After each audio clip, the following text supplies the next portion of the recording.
Next up on Pixels to Pictures, we've got the not-so Super Mario Bros. Movie. Right everyone, hope you're doing well. Thanks for pressing play once again. I'm the man they call Pixel Paul, and this is Pixels to Pictures. These videos, I take a quick look at video game movie adaptations. So I've done one video before in this, what I'm hoping is going to be a series. I looked at Mortal Kombat from 1995. So I thought next up, let's go all the way back to the original video game to movie from 1993, and that is the Super Mario Brothers. So yes, this was the very first video game adaptation. Now, before I get any comments, yes, I'm quite well aware of Tron. Now, Tron was a movie before it was a video game. The video game only came out a couple of months after the film, but Tron wasn't the first. This was the first. This was the big hope for video game movie adaptations.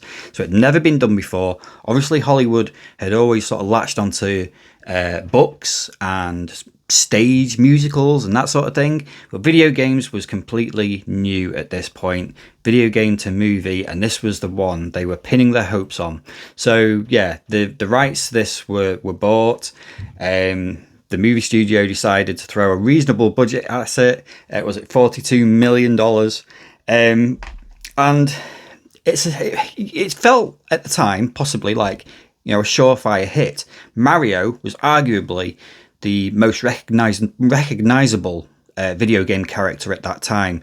Coming off the back of the success of the NES and Super Mario Brothers, and Mario Brothers 3 in particular, we were well sort of into the Super Nintendo era as well. So we'd had Super Mario World, Super Mario Land on the Game Boy had done really well.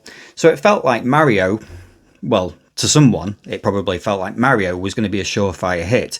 A very sort of licensable character, lots of characters that they can throw into the mix. And did it work? Well, I guess the problem with Mario, or Mario World and Mario Brothers, is the fact that there is very little story, really. There's a huge amount of characters. There's a huge amount of visual appeal to the games, obviously. But in terms of story, there's not a lot of story to Mario games, is there really? Certainly back then, anyway. It was very much princess gets kidnapped, Mario goes and rescues her. That is pretty much it story-wise. So for this film, where would you start? And it's, to be honest, I mean, it's taken 30 years before we got the animated Super Mario Brothers film, which, I quite liked, actually. I thought that was done pretty well. But for this one, obviously live action, big budget, a bit of a sort of different vision for it, perhaps. And yeah, it hard to pull off, but so much potential with it. And when you watch this film, if you know the Mario games, it very much feels like this is a film that had a script and it was waiting for a license to be attached to it in a way. So there is very little in the way of story that is similar to sort of Mario Brothers. I guess you could argue, well, the story is princess gets captured, Mario Brothers go and rescue her. So as far as spoilers go, I'll try and avoid spoilers if I can, but there's not a huge amount to spoil because there is not a huge amount of plot with this film. I guess the major kind of shift from the games in a way is the fact that, so the story is that millions of years ago, when the meteorite hit the Earth and wiped out the dinosaurs, they didn't actually wipe out the dinosaurs. They were shifted to a parallel universe. Who knew? So yeah, moved to a different universe. And so happens that someone escaped from this parallel universe. So some of the dinosaurs evolve into, sort of humanoid creatures, shall we say. And one of them escapes with a baby, and that baby turns out to be the princess. It's very sort of flimsy. The rest of the movie is pretty much the fact that you have King Koopa, played by Dennis Hopper, wants a fragment of meteorite to merge the two universes.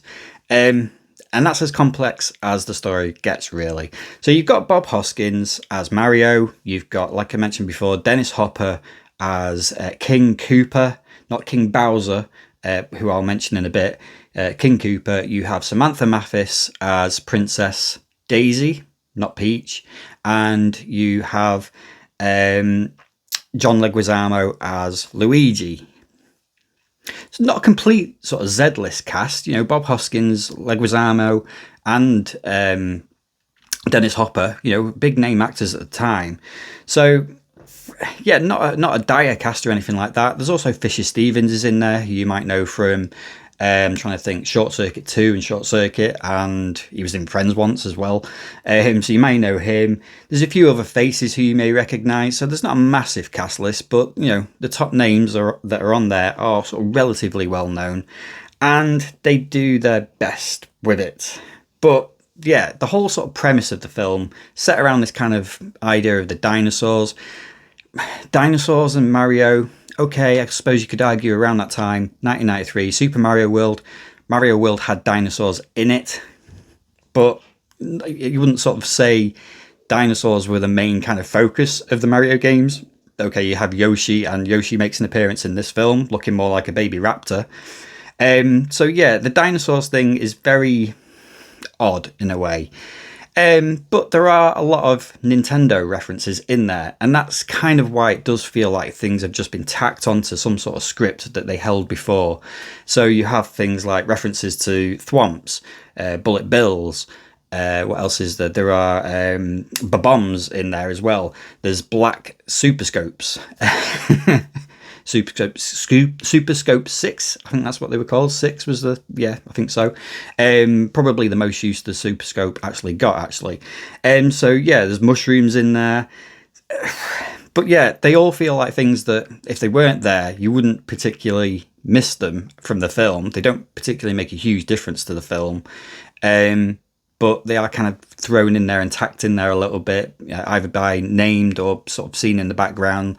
So yeah, the Nintendo references are there, but not really a driving point for the movie at all. So yeah, it's a strange one really, with the whole sort of license, the script. They all feel a little bit at odds with each other. The whole look of the movie is quite odd as well. So the parts where it's set in Brooklyn, you know, that's fine. When they move into the Dinosaur Kingdom, is it? Or Cooperville, or Coopertown, or Coopertropolis, or whatever it's called, the other dimension, things go very odd. So a huge amount of budget is obviously being spent on some of the set design, which is quite good. You know, some of the set design for it is actually quite sort of striking, quite visual. But it does look something more like Mad Max, or if you've ever seen Demolition Man, when they go underground to search for Edgar Friendly, it kind of looks a little bit like that. There's a lot of stuff going on in this film that doesn't make any sense. And part of that is like cars driving around with sparks coming out of them, crashing into each other. There's a huge amount of car crashes going on in this film, and there's no real explanation as to why. But yeah, a lot of budget probably was spent on smashing up cars. What that had to do with Mario, I don't really know. But it's quite odd. And there are just other things that just seem to happen really strangely. You know, like people riding on a bicycle straight into like a barrier and flying over the top of the bicycle. There's just a lot of weird stuff going on around, you know, that sort of those parts of the movie. So yeah, it's a very odd mishmash of ideas. Some of it is very striking sort of visually, and you know, I'll give the director credit for that. But yeah, there's a lot of strange things going on in it. In terms of sort of the performances, Hoskins is passable in it. You know, he does a reasonable job. I'm not sure who else you could probably get around that time that would maybe be, you know, pull off that kind of Mario character. He had the look, I guess. His Brooklyn accent is up and down. There's no hint of like Brooklyn Italian in there whatsoever. Dennis Hopper.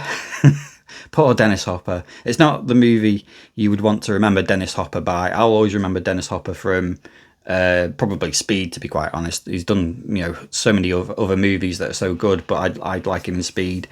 Samantha Mathis. Oh, sorry. Hoskins. Dennis Hopper. Yeah, he just looks like he's been told, this is your job for this week. You're playing a bad guy. just run with it. He doesn't really seem to know what is going on in this movie, but he does the best with it. Samantha Mathis is a bit of a nothing character in a way as the Princess Daisy. She spends the first part of the movie, sort of being captured and shouting Mario and Luigi. The second part of the film, she's sort of done up like the princess, waiting for Mario and Luigi to rescue her before she then decides to go off looking for a dad. I'm not quite sure why she doesn't go looking for a mum. A mum never gets mentioned, but suddenly her dad is on the agenda and she goes looking for a dad, which she does find eventually, as a big kind of fungus pus ball type thing, which strangely turns into Lance Henriksen toward the end of the film, who weirdly as well is playing King Bowser. Now, I don't think it's actually mentioned by name in the movie that Lance Henriksen is King Bowser, but when you watch the credits, or you look online, and Lance Henriksen is there as King Bowser, so who thought that was a good idea, that her dad would be King Bowser? Maybe they were hoping for a sequel to explain that, and it would take some explaining, really. So yeah, the other one, John Leguizamo, again. Yeah, I don't get the casting for him at all. I just don't see what they saw in him as Luigi. I suppose they wanted the younger kind of foil for Bob Hoskins' older brother kind of thing. He seems to be having fun in the movie, and I guess that's all you can ask. But yeah, not brilliant in it. And yeah, there's other characters in there. You have, like I said before, Fisher Stevens and another guy, I can't remember his name, playing sort of the Cooper kids, all in human form, weirdly. But yeah, it's very vaguely Mario, and to be quite honest, it's overall it's a pretty rotten film. So yeah, it is. It's a pretty terrible film, this one, but you can't hate it. It's hard to hate. And if I sort of look at it through my sort of childlike lens, if you like, if I was showing it to Pixel Junior, as a sort of kids sci-fi adventure film, it's relatively passable. Relatively, I think kids these days want a little bit more from the movies. But it does have its charm. And like I said, it has all those Nintendo references in there. Bob Hoskins is good in it. It has a reasonable sort of score. Alan Silvestri, who you might know from things like Back to the Future and Predator, he did the score, and that's okay. There's this decent sort of soundtrack that goes along with it, with Roxette and a few other bands. So the score's not too bad. So it's hard to hate it, but it's hard to like it as well, because it's just, it's not very good. It didn't do very well at the box office either. What did it take? 38.9 million. So it was a bit of a flop. It was under the 42 million budget. I think it was a bit more than 42 million actually. So it didn't break even, not really anywhere near to breaking even. It did make me laugh on this DVD box as well. The reviews for it from the sort of time, Daily Mirror, it was a surefire blockbuster. And we also got the front tagline as well. Hilarious and exciting, a cross between Indiana Jones, Blade Runner and Star Wars, from the Daily Mail.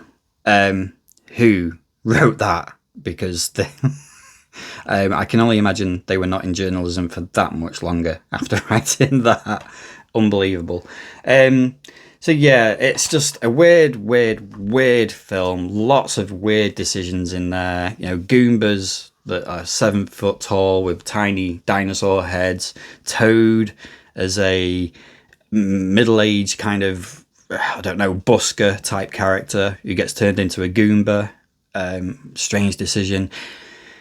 Lots of strange decisions in it. Lots of strange ideas. But also, there was probably so much potential with it as well. It could have been a fantastic film. What would have made it a better film? A different script, a different director, probably a different cast, probably just starting from scratch, or just waiting 30 years for the animation studios to catch up and produce the animated Super Mario Brothers film. So yeah, Mario Brothers the movie. If you have never seen it, you probably need to watch it just to see how bad it is. but then to also sort of make your own mind up about whether you actually like it or not, I guess. It's a very odd film, strangely likable, hard to hate, but ultimately terrible. So that was my thoughts on Super Mario Bros. The movie. Hope you enjoyed that. If you've not seen my other video in this series, I will put a link to it up here or wherever. Please check that out. That was on Mortal Kombat. Yeah, hope you enjoyed that. Let me know what you thought of Super Mario Bros. The movie. Did you like it? Did you hate it? Were you somewhere in between? Yeah, just let me know in the comments. I'll always try to reply. Thank you for watching, and I'll see you next time.